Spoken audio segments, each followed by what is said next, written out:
नमस्कार, मैं आपका दोस्त बजरंग प्रजापति एक बार पुनः आपके सामने उपस्थित हूँ महाभारत का एक और पात्र लेकर, महाभारत का एक योद्धा लेकर, महाभारत का एक ऐसा योद्धा जो अर्जुन से भी श्रेष्ठ धनुर्धर, जिसके साथ नियति ने हमेशा ही अन्याय और छल किया है।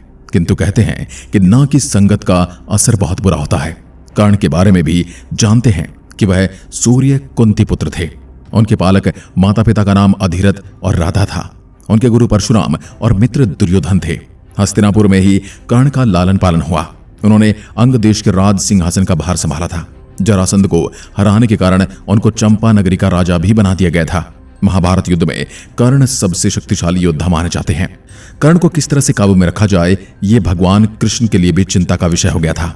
लेकिन कर्ण दानवीर, नैतिक और संयमशील व्यक्ति थे। लेकिन यही बातें उन पर ही कैसे भारी पड़ गई, आइए जानते हमारे आज के इस वीडियो में। नंबर 1, जन्म होते ही कर्ण को उसकी माता ने त्याग दिया। राजकुमारी कुंती को ऋषि दुर्वासा ने एक वरदान दिया था कि वह मेरे द्वारा दिए गए मंत्र का जाप करके किसी भी देवी देवता से संतान प्राप्त कर सकती हैं। पर उन्होंने उस मंत्र का जाप किया तो सूर्यदेव प्रकट हुए। सूर्यदेव ने उनको एक संतान दी, लेकिन कुंती अविवाहित थी, तो उनके पास कोई जवाब नहीं था कि अविवाहित होने के बावजूद उनके पास संतान कहां से आई। इसलिए उन्होंने उस बालक को टोकरी में रखकर नदी में बहा दिया। यहीं से कर्ण के जीवन में अन्याय की शुरुआत होती है। लेकिन नियति का खेल तो देखिए, वो बच्चा जीवित बच गया और उन्हीं के एक सारथी अधिरथ और उनकी पत्नी राधा के पास पहुंच गया। उन्होंने ही कर्ण का लालन पालन किया, इसलिए कर्ण को राधे कहा जाता है।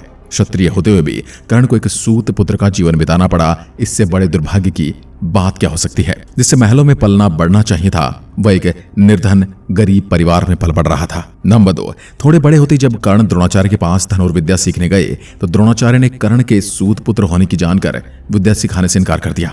उन्होंने कहा कि यहाँ पर केवल राजकुमार ही विद्या ग्रहण कर सकते हैं। इसके बाद वे परशुराम जी के पास गए, लेकिन परशुराम जी ने प्रण लिया था कि विद्या किसी ब्राह्मण को ही सिखाएंगे। उसके बाद कर्ण ने परशुराम को खुद को ब्राह्मण पुत्र बताया और उनसे विद्या सीख ली। परशुराम ने ब्रह्मास्त्र के अलावा कर्ण को अन्य सभी अस्त्र शस्त्रों की विद्या दी थी। कर्ण भगवान परशुराम के बहुत प्रिय से हो गए थे। इसलिए एक दिन जब वह जंगल में कहीं जा रहे थे, थकान होने के कारण वह कर्ण की गोद में सर रखकर सो गए। तभी कहीं से एक कीड़ा यानी कि बिच्छू आया और वह कर्ण की जांघ पर काटने लगा। कर्ण की जांघ पर इतना बड़ा घाव हो गया कि खून की धारा बहने लगी। लेकिन उनके गुरु की नींद न खुल जाए, इसलिए वह चुपचाप बैठे रहे और सहते रहे। बाद में परशुराम जी की नींद खुल गई। उन्होंने कर्ण से पूछा कि तुम उस कीड़े को हटाए क्यों नहीं। कर्ण ने कहा कि आपकी नींद टूटने का डर था। इसलिए परशुराम ने कहा कि किसी ब्राह्मण में इतनी सहन शक्ति नहीं हो सकती, तुम कोई क्षत्रिय हो। तभी क्रोधित परशुराम ने कर्ण को उसी समय श्राप दिया कि तुमने मुझसे जो भी विद्या सीखी है वह झूठ बोलकर सीखी है। इसलिए जब भी तुम्हें इस विद्या की सबसे ज्यादा आवश्यकता होगी तभी तुम इसे भूल जाओगे और कोई भी दिव्यास्त्र का उपयोग नहीं कर पाओगे। नंबर 3, महाभारत युद्ध के दौरान कुंती कर्ण के पास गई और उससे पांडवों के जीवन की भीख मांगने लगी। तभी कुंती ने कर्ण को बताया कि मैं तुम्हारी मां हूं।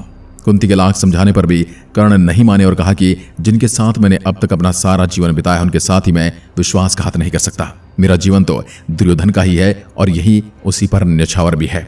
तब कुंती ने कहा कि क्या तुम अपने भाइयों को मारोगे।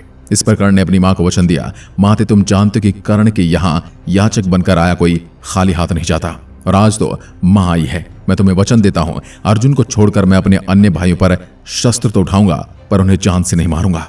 दुनिया तुम्हें 5 पुत्रों की मां कहती है और तेरे 5 पुत्र ही जीवित रहेंगे। हम दोनों में से कोई एक ही बचेगा, मैं या अर्जुन।